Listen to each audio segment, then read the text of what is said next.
শরীয়তপুরে চিকিৎসকের ওপর হামলার প্রতিবাদে রাজশাহীতে মানববন্ধন করেছে ডক্টরস অ্যাসোসিয়েশন অফ বাংলাদেশ ও ন্যাশনাল ডক্টরস ফোরাম NDAF-এর চিকিৎসকেরা। সোমবার সকালে রাজশাহী মেডিকেল কলেজ হাসপাতালের সামনে পৃথক আয়োজিত কর্মসূচিতে অংশ নেন বিভিন্ন বিভাগের চিকিৎসকরা। এ সময় বক্তারা বলেন, চিকিৎসকদের ওপর হামলার ঘটনা দিন দিন বাড়ছে। এতে চিকিৎসকদের মাঝে আতঙ্ক তৈরি হচ্ছে এবং স্বাস্থ্যসেবা ব্যাহত হওয়ার শঙ্কা দেখা দিচ্ছে।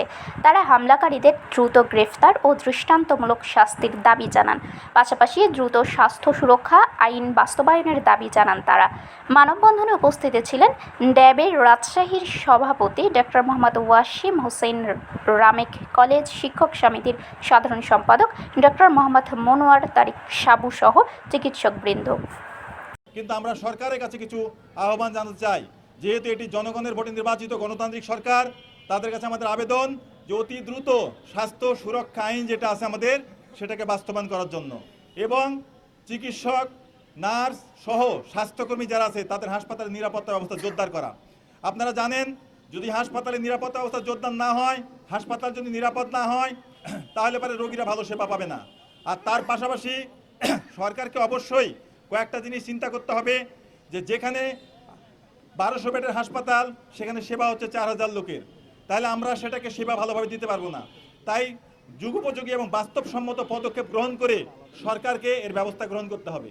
দাবি হলো যে বিভিন্ন জায়গায় ডাক্তারের উপরে হামলা হচ্ছে, এই হামলাটা যেন বন্ধ হয়, ডাক্তারদের যেন নিরাপদ কর্মস্থল গড়ে তোলার জন্য সরকার আমাদের সহযোগিতা করে এবং জনগণের কাছে আমাদের আহ্বান যে তারা যেন আইন হাতে তুলে না নেয়। আমাদের যদি কোনো গাফিলতি থাকে তারা যথাযথ কর্তৃপক্ষের কাছে আমাদের বিরুদ্ধে অভিযোগ করবে, আমাদের কর্তৃপক্ষ তদন্ত করবে, আমাদের BMDC আছে তাদের কাছে অভিযোগ করবে, যদি আমাদের অপরাধ হয় আমাদের শাস্তি দিবে। আমাদের দাবি হচ্ছে যে ডাক্তার এবং স্বাস্থ্যকর্মীর উপরে সহিংসতা বন্ধ করতে হবে। এই সহিংসতা আমরা দেখছি দিন যত যাচ্ছে বেড়ে যাচ্ছে। আসলে এই সহিংসতার সাথে আমরা ডাক্তাররা বা স্বাস্থ্যকর্মীরা কেউ জড়িত না, আমরা শিকার হচ্ছি। কেন শিকার হচ্ছি? জনগণকে আমাদের ডাক্তার বা স্বাস্থ্যকর্মীর মুখোমুখি করে দেওয়া হচ্ছে। কেন করে দেওয়া হচ্ছে, কিভাবে করে দেওয়া হচ্ছে, এর মধ্যে যে গ্যাপ, এই গ্যাপটা কখনো সরকার এটা পূরণ করছে না। শারমিন শিমু, বরেন্দ্র টেলিভিশন।